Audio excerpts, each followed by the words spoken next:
ఓం నమో నారాయణాయ. అందరికీ నమస్కారం అండి. సీతారామ ఛానల్కు అందరికీ స్వాగతము. ఈరోజు సర్వరోగ నివారణకు గాను పఠించవలసిన విష్ణు సహస్రనామంలోని 103వ శ్లోకమును గురించి తెలుసుకుందాము. ప్రమాణం ప్రాణనిలయ ప్రాణభృత్ ప్రాణజీవనః తత్వం తత్వవిదేకాత్వ జన్మ మృత్యుజరాతిగః. ఈ శ్లోకమును విష్ణు సహస్రనామము మననము చేసిన తర్వాత లేదా వినిన తర్వాత 108 సార్లు పఠించాలి.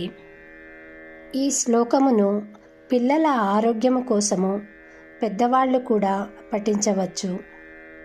ఈ శ్లోకమునకు సంబంధించిన వివరాలు డిస్క్రిప్షన్లో ఇచ్చాను, దయచేసి చెక్ చేసుకోండి.